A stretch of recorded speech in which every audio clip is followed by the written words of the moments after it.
Saat jutaan pedagang bahan-bahan kebutuhan pokok dan jasa yang kelihatan jelas manfaatnya kesulitan naikin income mereka, di saat yang sama kita justru ngeliat banyak orang rela ngeluarin duit buat barang-barang yang sebenarnya nggak ada nilainya.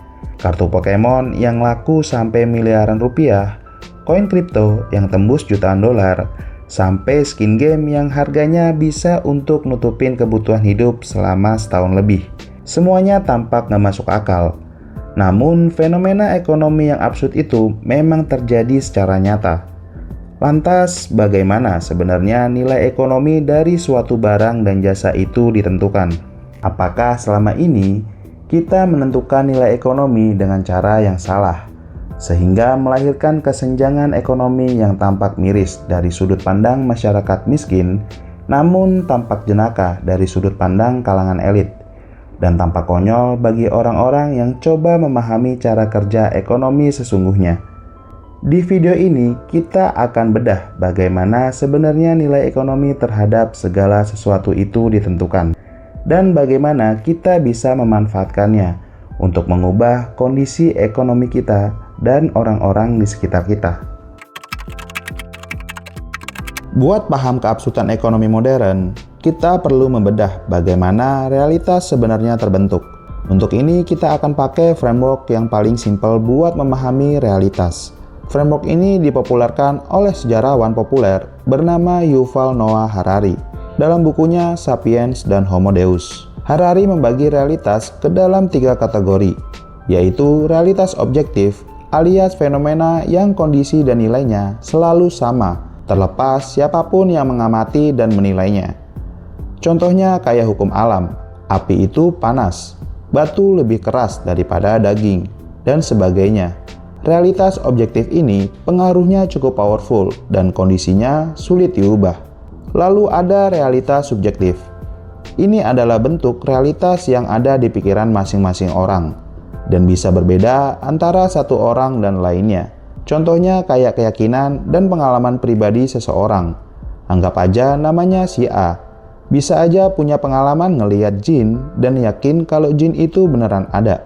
Namun orang lain anggap aja namanya si B yang seumur hidup belum pernah ngelihat jin. Besar kemungkinan gak akan setuju sama keyakinan si A. Karena kondisinya yang relatif dan terbatas pada masing-masing individu ini ngebuat realitas subjektif ini paling lemah pengaruhnya dibanding 2 kategori realitas lainnya. Dan yang paling powerful adalah realitas intersubjektif. Singkatnya, ini adalah bentuk realitas yang disepakati dan diyakini oleh banyak orang dan bisa membuat suatu kelompok secara kompak mengikuti suatu aturan ataupun melakukan suatu hal tertentu. Contoh paling nyatanya adalah uang, status sosial, dan negara.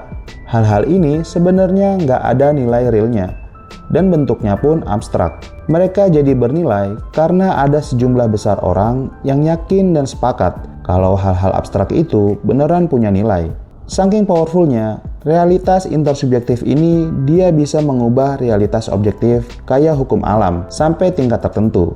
Misalnya, manusia itu secara biologis nggak bisa terbang kayak burung. Namun karena selama beribu tahun, peradaban manusia bermimpi manusia bisa terbang, akhirnya mimpi itu menggerakkan banyak pemikir, insinyur, dan pekerja kasar, sampai akhirnya mereka berhasil menciptakan pesawat terbang. Nah, konsep realitas intersubjektif inilah yang akan kita pakai buat ngebedah kenapa kartu Pokemon yang nggak bisa dipakai ngapa-ngapain itu bisa lebih mahal daripada HP atau laptop yang saat ini lo pakai. Dan kenapa Bitcoin yang nggak ada wujud fisiknya itu bisa lebih mahal daripada harga rumah KPR. Coba bayangin kalau besok ada suatu fenomena yang bisa bikin orang di seluruh dunia sepakat kalau mereka nggak mau pakai dolar dan yakin kalau dolar itu cuma sampah. Bayangin mereka buang dan bakar dolar mereka karena yakin dolar itu udah nggak ada nilainya. Ini pasti bikin nilai dolar anjlok dan bisa lebih murah daripada tisu. Di saat yang sama, bayangin fenomena itu bisa bikin orang di seluruh dunia sepakat kalau kartu remi itu benda yang sangat berharga dan pemiliknya dianggap punya status sosial tinggi. Dia dipromosiin sama orang-orang berstatus tinggi kayak artis, pejabat, dan atlet. Bisa ditebak bakal ngelonjak setinggi apa harga kartu remi di seluruh dunia. Gambaran dua fenomena itu adalah contoh bagaimana realitas intersubjektif bekerja. Ketika sekelompok besar orang berhasil diyakinkan bahwa suatu barang itu bernilai atau enggak, orang-orang itu bakalan memperlakukan barang itu sesuai nilai yang mereka yakini. Dari sini kita dapat fakta kalau yang namanya nilai dari suatu barang itu bisa direkayasa. Pertanyaannya, bagaimana cara kita merekayasa nilai barang itu? Jawabannya ada di pertanyaan yang lebih dalam, yaitu apa sebenarnya yang bikin banyak orang secara bersamaan yakin kalau sesuatu itu bernilai. Kalau kita bedah semua fenomena absurd tadi, dari kartu Pokemon sampai Bitcoin, ternyata polanya selalu sama. Selalu ada 3 bahan yang muncul bareng-bareng. Bahan pertama adalah cerita yang ngasih makna. Contoh paling telak dari sejarah adalah berlian. Sebelum tahun 1940-an, ngelamar pakai cincin berlian itu bukan tradisi. Berlian cuma salah satu batu di antara batu-batu lainnya. Sampai akhirnya The Birds, perusahaan tambang berlian, ngeluarin suatu kalimat iklan di tahun 1947. A diamond is forever. Kalimat itu ngikat berlian ke sebuah ide yang sama sekali nggak ada hubungannya sama batu, yaitu cinta abadi. Dan sejak saat itu, jutaan pasangan di seluruh dunia ngerasa lamaran tanpa berlian itu kurang sah. Perhatiin baik-baik, batunya nggak berubah sama sekali. Yang berubah cuma cerita yang nempel di batunya. Dari sini kita nemu prinsip fundamental pertama, bahwa manusia itu sebenarnya nggak pernah bayar buat barang. Manusia bayar buat makna yang diwakili sama barang itu. Bahan kedua adalah kelangkaan yang bisa diverifikasi. Sebuah keyakinan kolektif butuh alasan kenapa nggak semua orang bisa punya barang itu. Karena kalau semua orang bisa punya, nggak ada lagi yang perlu diperjuangkan, dan keyakinannya bubar dengan sendirinya. Makanya kartu Pokemon punya sistem edisi dan lembaga grading independen yang meriksa keasliannya. Makanya Bitcoin didesain cuma ada 21 juta koin, dan jumlahnya itu bisa diaudit siapa saja lewat blockchain. Kuncinya bukan sekedar langka, tapi kelangkaan yang bisa dibuktikan sama pihak ketiga. Karena klaim langka yang keluar dari mulut penjual nggak akan pernah dipercaya. Dan bahan ketiga yang paling sering luput dari perhatian adalah harga yang terlihat. Keyakinan lo terhadap nilai suatu barang diam-diam bergantung sama bukti kalau orang lain juga meyakini hal yang sama. Dan bukti paling meyakinkan dari itu semua adalah transaksi. Makanya, semua barang absurd tadi selalu hidup di ekosistem yang penuh marketplace, lelang, dan riwayat harga yang bisa dicek siapa saja. Harga yang kelihatan itu bukan sekedar informasi. Dia adalah bukti sosial yang tiap hari ngomong ke semua orang bahwa keyakinan ini nyata dan orang beneran bayar segini. Tanpa pasar, nilai cuma opini. Dengan pasar, nilai berubah jadi fakta sosial. Cerita, kelangkaan terverifikasi, dan harga yang terlihat, 3 bahan inilah yang misahin barang biasa dari barang yang harganya nggak masuk akal. Dan coba perhatiin sekali lagi, nggak ada satupun dari ketiga bahan itu yang mensyaratkan barangnya harus berguna. Sekarang bagaimana cara kita pakai resep ini? Disinilah letak kesalahan cara mikir yang diwarisin ke kita semua. Kita diajarin buat bikin barang yang bagus dulu, baru cari pembelinya.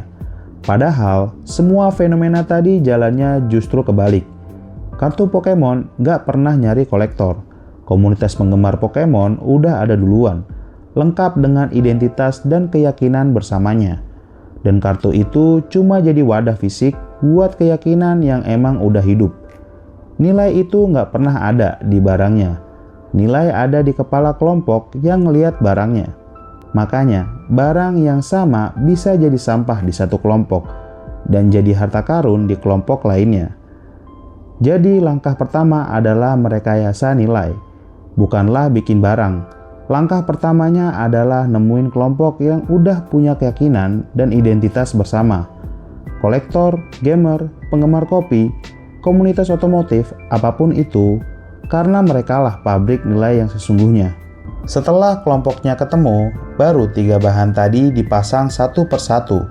Cerita yang nyambungin barang lo ke identitas kelompok itu, kelangkaan yang bisa mereka verifikasi sendiri tanpa perlu percaya sama omongan lo, dan tempat transaksi di mana harga bisa kelihatan, kebentuk riwayatnya, dan jadi patokan buat orang-orang baru yang mau masuk.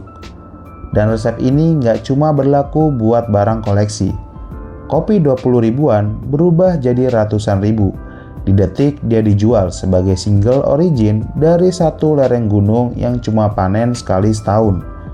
Kaos bekas 10 ribuan di pasar loak berubah jadi ratusan ribu. Di detik dia dijual sebagai vintage 90S. Nggak ada yang bohong di sini. Konteksnya emang benar dari awal. Cuma selama ini nggak pernah diceritain. Dan barang yang nggak punya cerita selamanya cuman akan dihargai sebatas fungsinya. Sekarang balik ke para pedagang di awal video tadi. Mereka bukan kurang kerja keras. Masalahnya, mereka cuma jualan di satu lapisan realitas, yaitu lapisan objektif. Beras ya beras, jasa ya jasa. Dan di lapisan itu, semua penjual kelihatan sama persis. Sehingga satu-satunya cara bersaing tinggal banting harga. Itulah kenapa pasar di lapisan ini paling penuh. Persaingannya paling brutal dan marginnya paling tipis. Sementara lapisan di atasnya, lapisan intersubjektif, tempat berlian, kartu Pokemon, dan Bitcoin hidup, mereka biarin kosong. Padahal lapisan itu terbuka buat siapa aja yang paham cara kerjanya. Jadi mulai sekarang, coba lihat barang dan jasa lo dengan cara baru. Apa yang lo jual itu sebenarnya baru setengah produk. Setengahnya lagi adalah cerita, kelangkaan, dan keyakinan kelompok yang lo bangun di sekelilingnya. Dan kalau selembar karton bergambar sama angka di layar aja bisa direkayasa sampai bernilai miliaran. Harusnya barang dan jasa lo yang manfaatnya jelas dan nyata bisa di-push lebih tinggi lagi harganya.